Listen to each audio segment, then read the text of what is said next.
Greetings, book lovers everywhere, and welcome back to E-Train Talks. I'm E-Train, a 12-year literacy advocate, podcast host, and booktuber. Here on E-Train Talks, I try to shine a light on all things books in the hopes of inspiring others to love reading as much as I do. And if you're tuning into my show today, then I am so excited to announce that I have an amazing author joining me. My guest has made a huge impact on young adult and middle grade literature, and her writing has touched the hearts and opened the minds of many readers. But not only that, my guest's books address important social issues that both inspire and, most importantly, educate readers. On that note, who do you think I'm talking to today? Well, I am so excited to welcome and introduce Coretta Scott King Award winner Sharon G. Flake, the author of Once in a Blue Moon, The Skin I'm In, and many other amazing stories. Thank you so much for joining me today, Sharon. Thank you, E-Train. Hi, everybody. I'm so Well, happy to be here.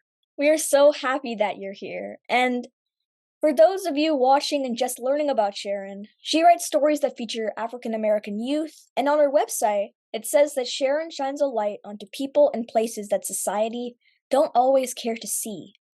I can say firsthand that Sharon's writing is just incredible, and I'm so thrilled to be able to share her story and her stories with you today. So, without further ado, let's get right into the questions. Great. Thank you. I can't wait. Well, I'm so excited, and I'm also thrilled to introduce you all to Once in a Blue Moon. Sharon's newest book was just released last Tuesday at the time of recording.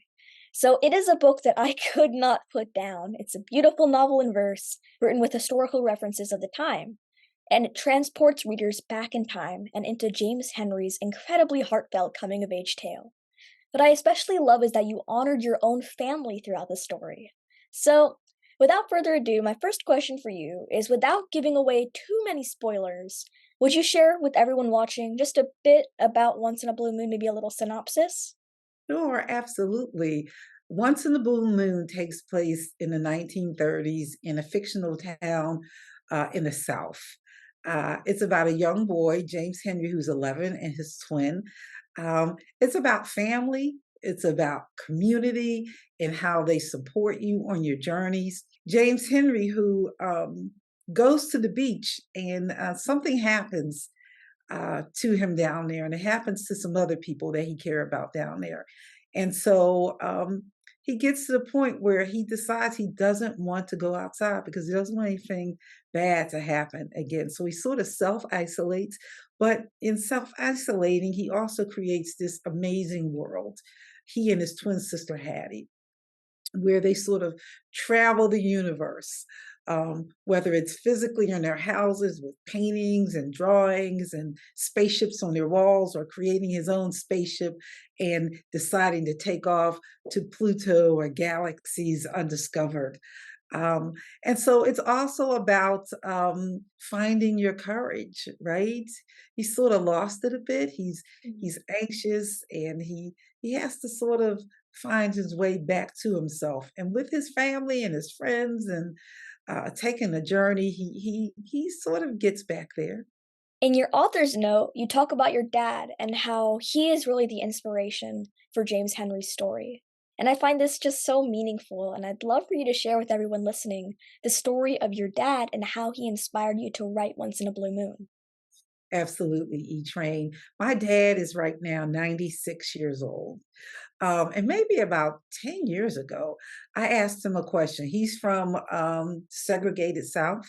Mhm. Um, and a lot of the house that you see in my novel is physically based on the house that he said he grew up in. I didn't see it, but he told me that, and I wanted to include that. The landscape around the house, the road, and that kind of thing are all from my father's remembrance from when he was young.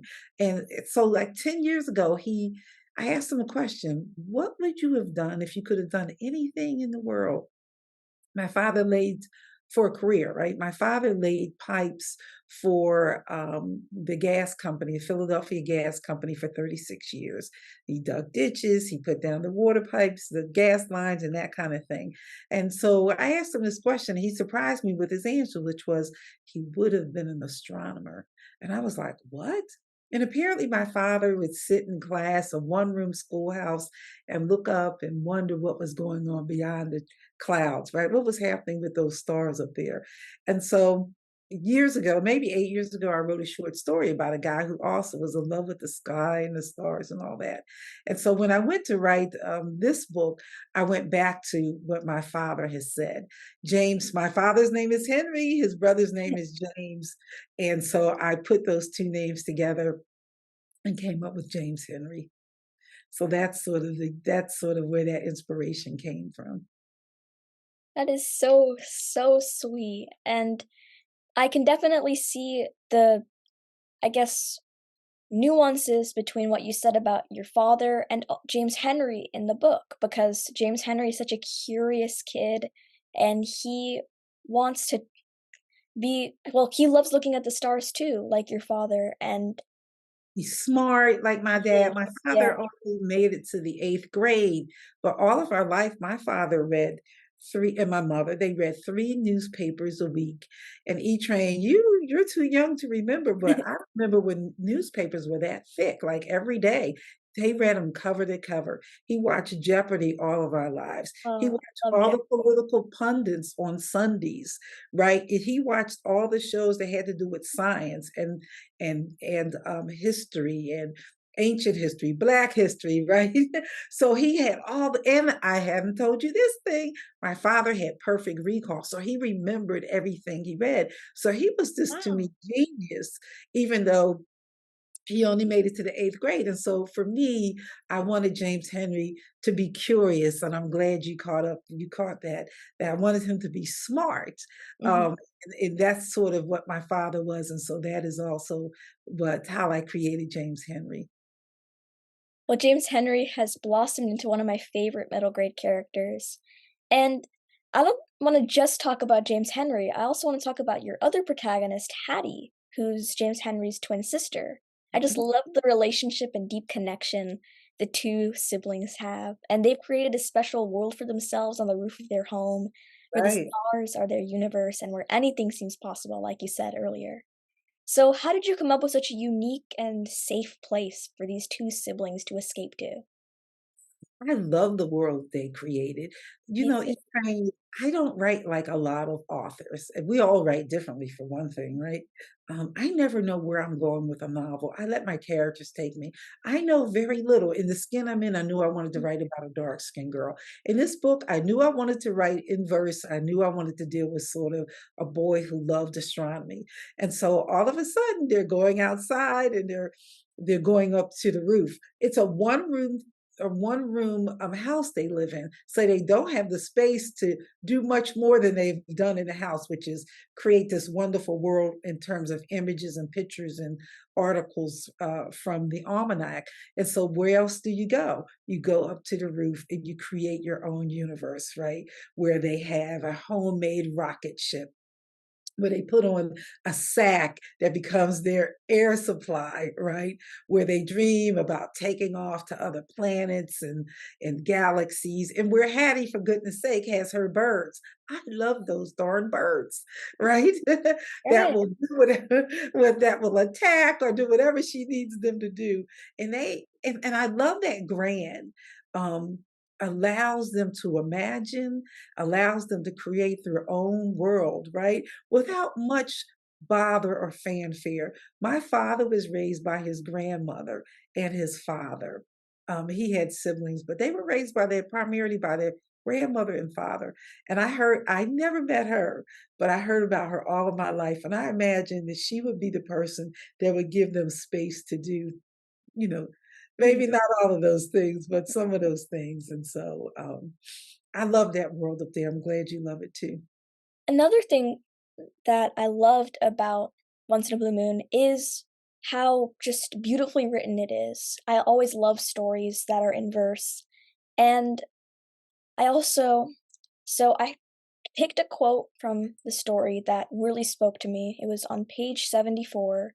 So Ma's antidote or remedy to help James Henry ease his mind and free his insides. So you write that Ma's antidote was education, because education, no matter how you spoke or looked, where you lived, what you had or didn't, Getting an education and learning was your birthright, as much as breathing air, she said. This is such a powerful statement. So, will you explain why you included this in James Henry's story and what this line, or I guess paragraph, means to you? You know, I mentioned that my dad grew up with his grandmother. One thing he said that she would always say is read anything, even if it were a comic book. And back then, now we understand that comic books and graphic novels, we understand the importance of it. Mhm. But she was trying to say, get a hold of books and some education and some knowledge, and it could take you anywhere. And my father and my mother showed me that as an example. And I wanted to show readers that in that sense of um, James Henry's mother is an educator. She's a very quirky, very different educator that believes if so much in education that she really encourages one of the young boys to, she goes to his father basically, right? Mhm. To make sure that he understands. We don't see that fully, but it's implied there that, wait a minute, one of the best things you could do is help him get educated. And because I think James Henry and Hattie May are raised by her and her dad, that they can explore that whole universe and see themselves not just limited by the times, right? By Right. the Jim Crow South. They don't see themselves as limited by that. They see themselves as this country, this world, and this galaxy is all available and open to them. And so even when James Henry shuts down and doesn't um, go to school and doesn't leave the house very much, because he has this love, I think, for education, he still can look up and see there's still stuff I can learn and explore above me, even when I seem to be sort of locked in place in terms of my physical self. I love that answer. And it's extremely prevalent in your story. And James Henry, he reaches for the stars even when he's not outside. And I love Reaches that for about him. stars, even when he's not outside. Mm. He reaches for other lands and Mhm. right, other and heights and places, even when he's afraid, right? Because this is a boy who has a lot of fears and a lot of anxieties. I Mhm. don't talk about a lot, but my father had his share of anxieties, right? I grew up, and I just started sharing my stuff about my anxieties when I became an author in my 40s. I started talking to young people about it. And so even though you could think that, ooh, this could make me stay stuck and not go anywhere, he still finds a place to express his creativity, his imagination, in a place where he's not afraid, right? Right. That's where when he's learning, when he's exploring, he's not quite as afraid as he might be otherwise.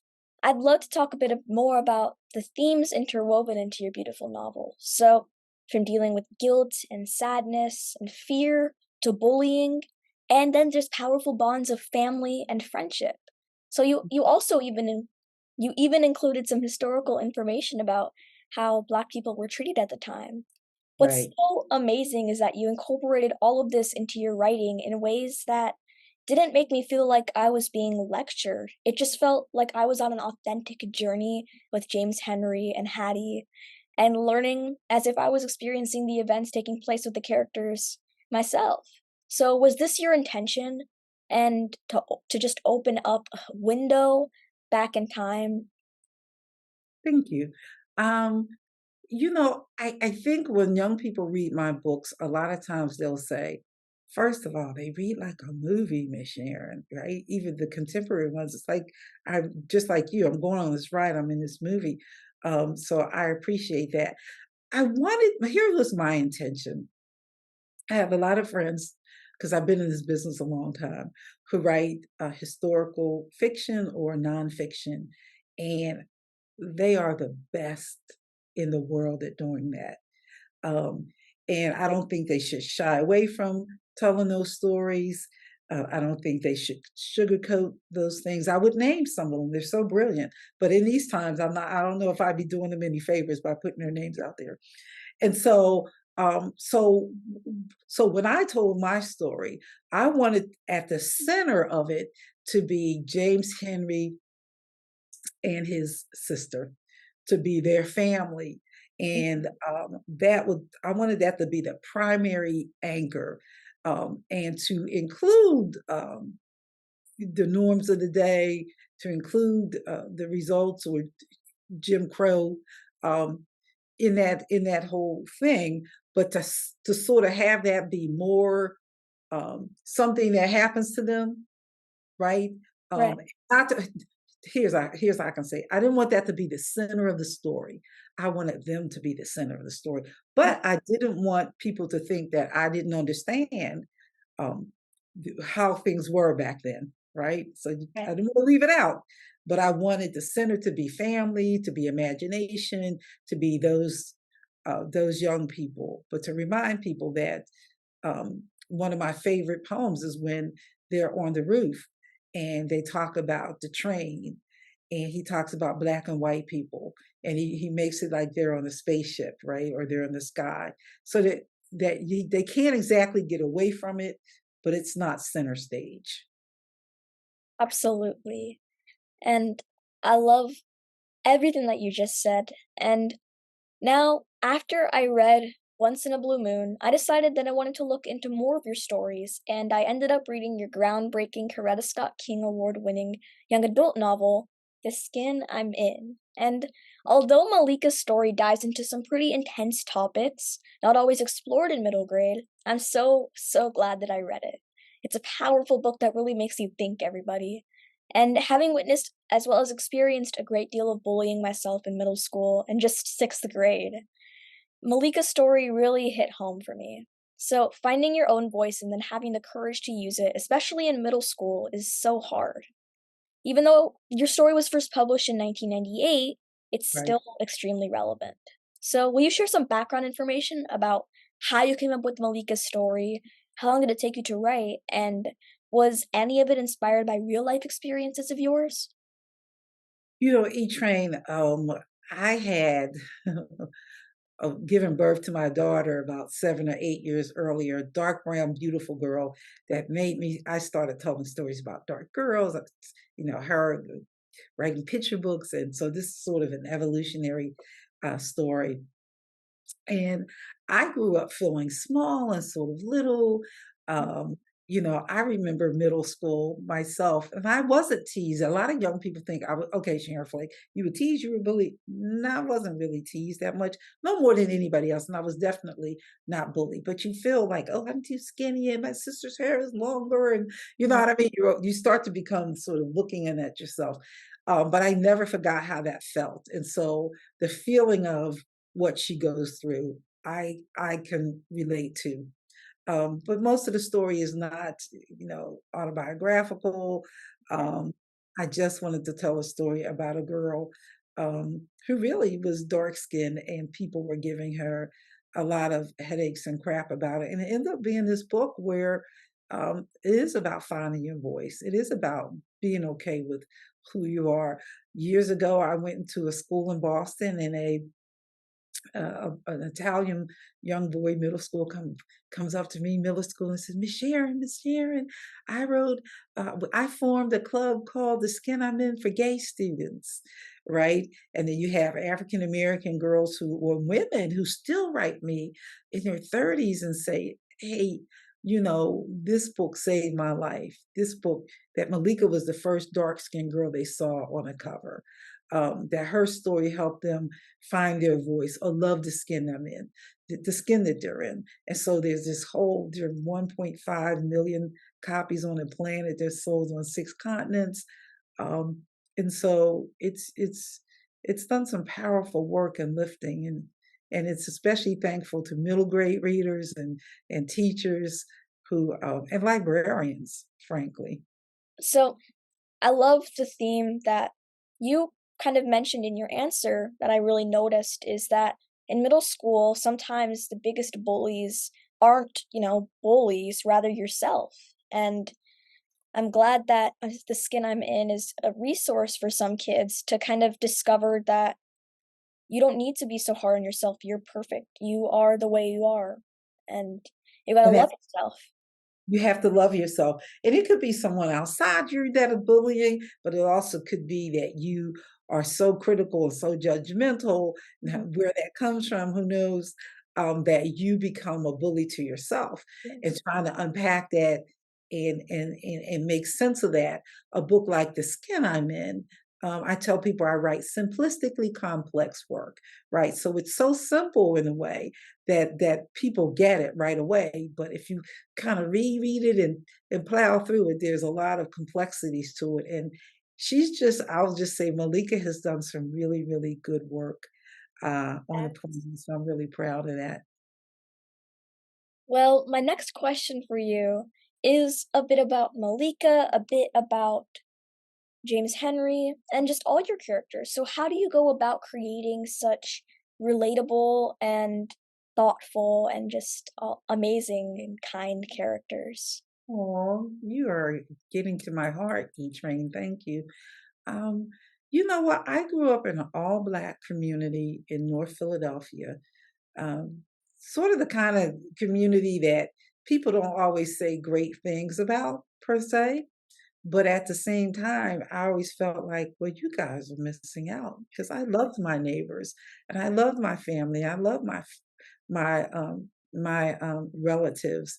And so I draw not on the specifics of that community so much, but on what I got from that community, that I was valuable and that I was worthy. The people walk up to me and say, hey, you're valuable, you're worthy. No, they didn't, but it was how they interacted with me.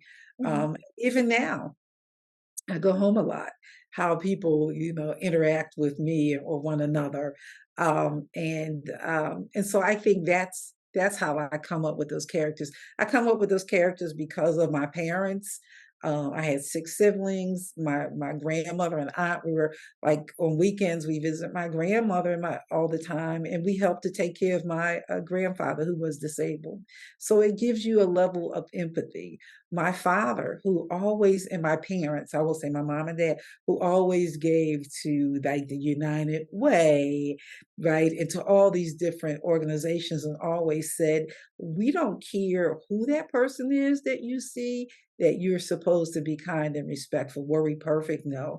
But that's sort of the environment in which I was raised. We weren't poor, we weren't rich, but we still, we, I think most of us from around there, for the most part, really appreciated and liked being raised and being from that community and that neighborhood.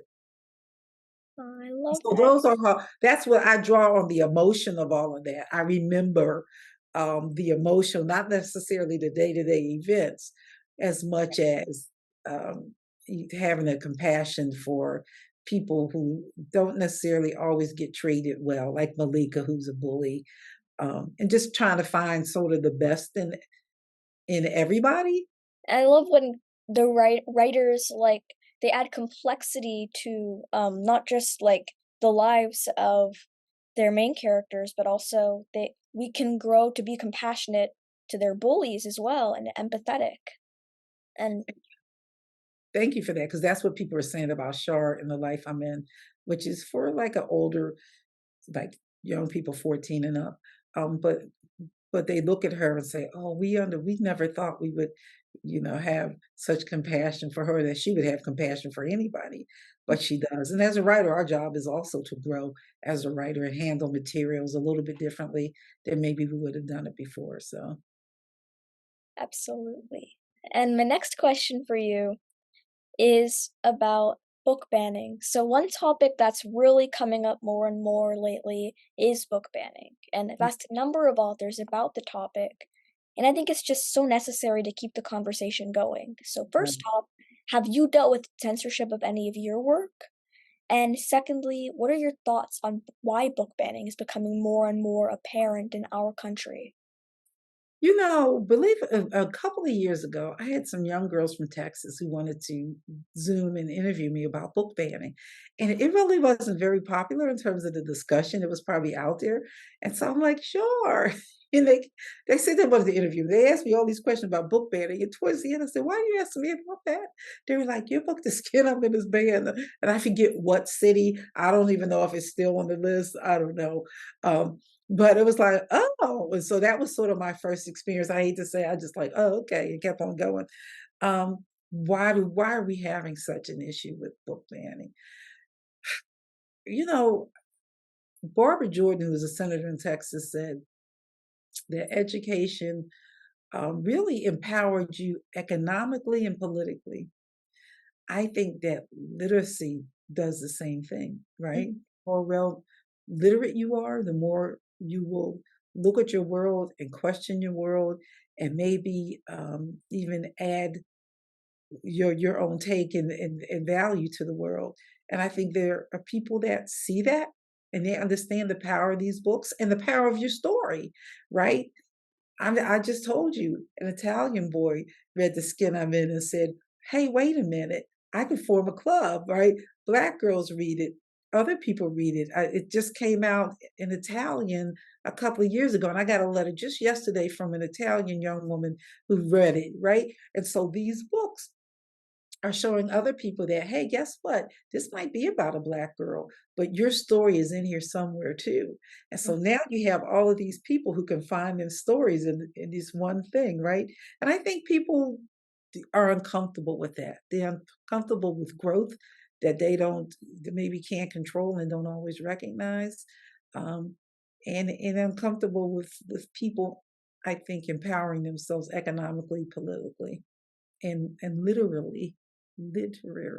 That's not right either, but anyway, you understand. I understand. That is such a great answer, and I've never really thought of it that way. I mean, I know just how empowering stories can be, but the way you put it, I've never really heard it before. So now you're opening my mind with your stories and also your words as well. And I Like will say for verbal. me, a lot of times people think because I write fiction that I read a lot of fiction. I read some fiction, but E-Train, I will tell you since I was 19, I read a lot of nonfiction because I needed books to help me think, right? And I knew that I was doing that. And I don't have a great, I'm not like my dad. I don't have perfect recall. And so a lot of things go out. I have to read the same chapters over and over again. I always have. But I look for it to help me figure out how to be um, how to be a better student, how to manage my money better, right? I turn to books to help me think better and be a better person. And I think even when people don't realize they're turning to books for that, a lot of times that's what they get out of it. And everybody is not always happy with that. You're so right about that. My next question for you is I'm just since I love your story so much, and I'm sure a lot of other people are wondering the same thing. So, what are you working on currently? A writing project. It could be middle grade, young adult, even a picture book. What are you currently working on, and when can we expect to find a way to get that copy in our hands? Well, there's a couple of things. I have a book, a picture book called You Make Me Sneeze that is due out in February 24. People may remember I have only one other picture book called You Are Not a Cat, about a cat and a duck. And so this is the sequel to that one. And so again, You Make Me Sneeze comes out in February 24. I am working on a follow-up to Once in a Blue Moon. So it's a 3 book contract. So I have 2 books. So I'm working on that. I can't tell you when that one will come out. Maybe 24, maybe 25. I'm behind in that. And then there's a third book to The Skin I'm in. There's The Skin I'm in, The Life I'm in. And then I won't tell you the title because I'm not sure if the title is going to stay the same. But that one will be out, maybe 24, 25. So a couple things should be coming out in 24, 25. My final question for you is one that I've asked every person I've interviewed. If you could be or meet any literary character, favorite author, maybe your favorite book character, who would it be and why? Now, you said it could be fiction or nonfiction, right? Yeah, it could be fictional or real. Okay, right. So this is going to sound weird, but I would say Frederick Douglass. That is such a great answer. And I'll tell you why, because he could tell me what in person over dinner, maybe a great meal. I read about what it was like for him to be enslaved. I read what it took for him to be free and advocate for other people to come out of it. I think, but to sit with him and to have that conversation, I spent a lifetime sitting around my grandmother and my father and them telling me stories. And it's when you sit with these people that you get those little nuggets and nuances that they forget in other settings, right? Whether they write it down. If you sat with me, you might ask me a certain kind of question Mhm. that would be very different than what actually happens in my stories, right? You Right. know, it would be, well, oh yeah, I didn't even think about putting that in my book. And I think he says some things like that. And then I get to say, hey, this is where African Americans are now. And this is how you contributed to our growth and development and to the growth and development of the country as a whole. So yeah, I'd like to sit down with him. That And I is, can say, I write too, right? yeah. I write That is too. a So brilliant answer, and I love how your take on it as well, how you could tell Frederick Douglass what's going on in the world now and how he impacted it, but also he could tell you more about his life hundreds of years prior. right. Now, Yep. what would you have for that dinner? Because you mentioned that you talk over dinner. Ooh, now what would I have? Now, we'd have to bring my mother, she's passed away too. So now all of a sudden, this is getting bigger. We're gonna bring my mother back because she is gonna have to do the cooking. She is a better cook than I was. We'd have my mother's sweet potato pie, we'd Mm. have her collard greens, we'd have baked chicken because she was really good at baking the chicken. I don't know what else we'd have. You know, maybe a nice crisp salad. My aunt was really good at that, so we'd have to bring her back. She just passed. So all of a sudden, Frederick Douglass will be surrounded by all these women. My mother was good at baking biscuits, so Mhm. there definitely have to be some biscuits and some wonderful butter there. And my mother and my great grandmother would have to come back too. So we're gonna bring everybody because my father said she made the most incredible coconut cakes. And I never got to taste it. And now Frederick Douglass and I and my mother and my aunt and my great grandmother, we're gonna sit around, we're gonna wrap this whole thing up with some coconut cake. Mhm. And he's gonna feel like he's in heaven all over again. That sounds delicious and the perfect dinner. Thank you. Appreciate it. Well, this has been such an informative and now making me hungry talk.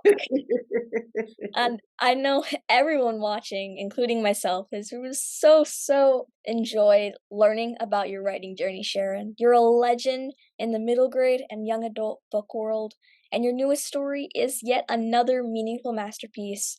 And I'm gonna keep saying that about every book you write. I know your next one is gonna be your next picture book, your next Once in a Blue Moon book, your next Skin I'm In story. They're all going to be chef's kiss amazing. I appreciate it. You are amazing. Oh, thank you. I'm so grateful and to be sitting here and having this conversation with you. Young people are blowing my mind, you guys, with Oh, all big things you're doing. And thank so you. I'm pleased and proud to be here. You did a great job. Thank you so much for your kindness and for reading The Skin I'm In on top of it. I don't Well, even I don't even get adult reporters to do that, right? right.